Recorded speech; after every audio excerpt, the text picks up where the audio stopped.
Hey, welcome. So today we're diving into something called hyper-independence. But here's the thing.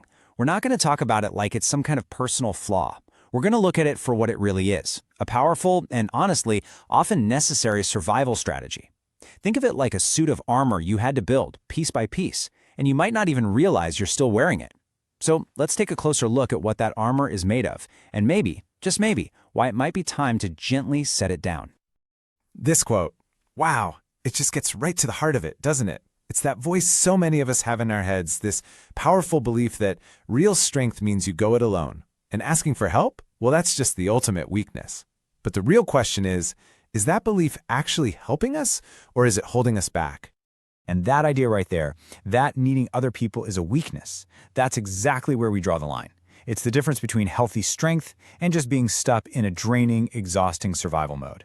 I mean, being self-reliant is a great skill, for sure, but there's a tipping point where it stops being a skill and starts isolating us completely. Okay, so this distinction is absolutely crucial.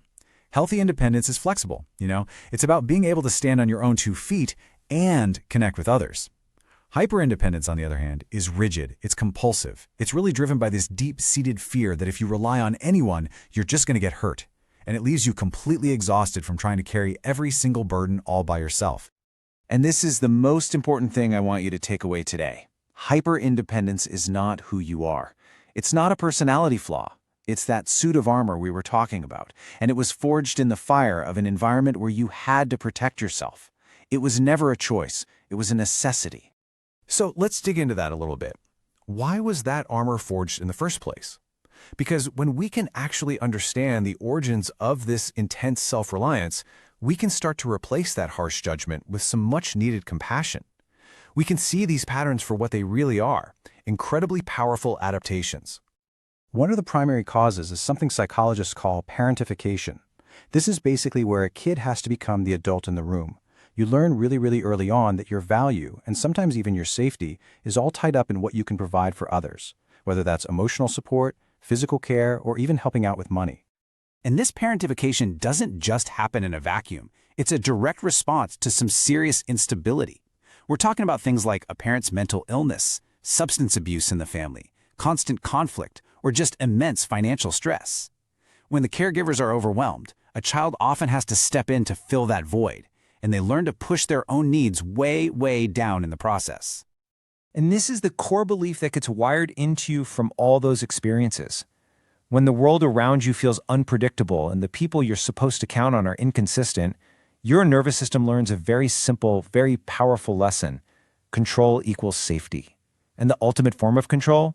Relying only on yourself. Okay, so that armor was protective, no doubt about it. But man, is it heavy. It's isolating, and it's just exhausting to wear 24/7.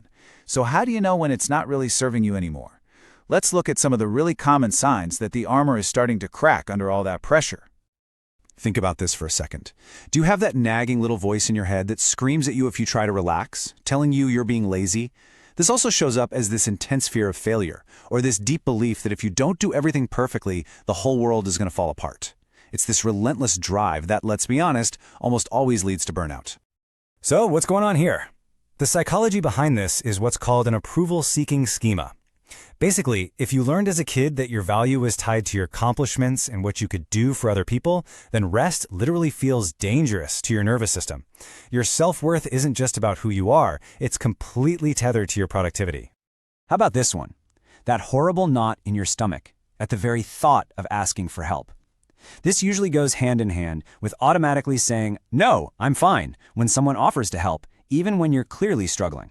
You prefer to work alone, because it just feels safer that way. And that anxiety, it's really just an echo from the past. It often comes from what's called an emotional deprivation schema. If your early experiences taught you that your needs were a burden, or that they just wouldn't be met, your brain wired itself to avoid that pain. So asking for help becomes linked with this terrifying risk of being let down all over again. Are you the designated peacekeeper in your family or friend group? Are you the person who walks into a room, immediately senses the tension, and feels this overwhelming compulsion to fix it? This pattern also means you probably have a really hard time saying no or setting boundaries, and you might even feel this secret resentment that nobody's there to support you in the same way. This is so much more than just being nice. It's a full-blown survival strategy. and it's rooted in a subjugation schema. You learned, probably without even realizing it, that your own safety and stability depended on keeping everyone around you happy. By managing their feelings, you were trying to control the environment, to prevent conflict, or at its very core, to avoid the terrifying feeling of being abandoned. Okay, so we've identified the armor, and we've talked about why it was built. Now for the good part, the hopeful part. The goal here isn't to shatter the armor and become weak or needy.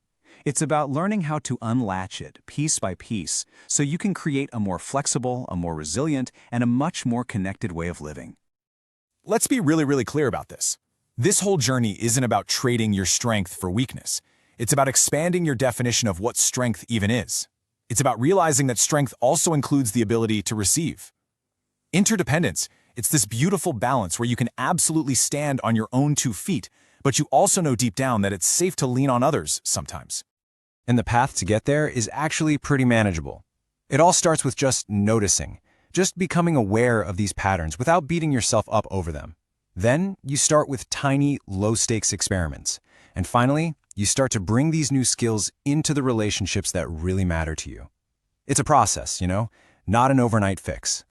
Seriously, the path forward begins with actions this simple. You don't start by asking for a huge, terrifying favor. You start by asking someone to pass the salt.